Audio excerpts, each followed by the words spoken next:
Hello বন্ধুরা, তোমরা সবাই কেমন আছো? আশা করি ভালো আছো। আমিও ভালো আছি। এগুলো হলো বুটের ডাল। আজকে আমি রান্না করব বুটের ডাল।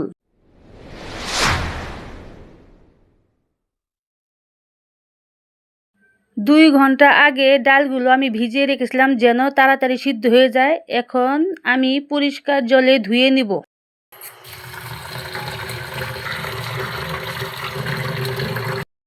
আমার ডালগুলো ধোয়া শেষ। আমি আগে থেকে হাঁড়িতে গরম জল করে নিয়েছি। এখন আমি ডালগুলো ঢেলে দিব।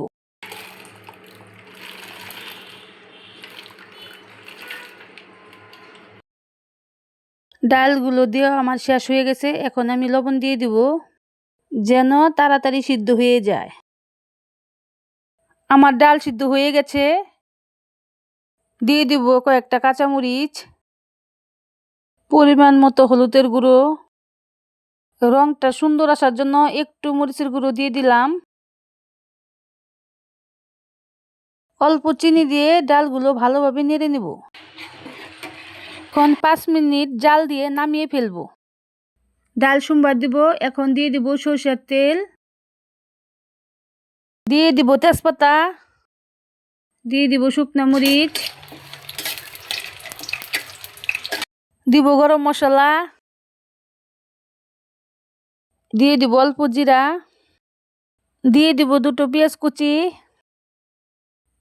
ভালো করে নেড়ে চেড়ে দিব। এখন ডালগুলো দিয়ে দিব।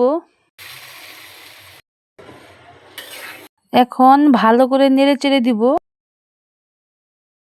আমার ডাল হয়ে গেছে। এখন দিব ভাজা জিরে গুঁড়ো। এখন কিছুক্ষণ জালে রেখে ডাল নামিয়ে ফেলবো। আমার বুটের ডাল রান্না শেষ। দেখো বন্ধুরা কেমন হয়েছে। আমার এই বুটের ডাল রান্না যদি তোমাদের ভালো লেগে থাকে তাহলে একটি লাইক দিও। এই বুটের ডাল রান্না সবার কাছে শেয়ার করে দিও। আর এই চ্যানেলটিকে সাবস্ক্রাইব করে দিও। ভালোবেসে আমার পাশে থেকো। টাটা।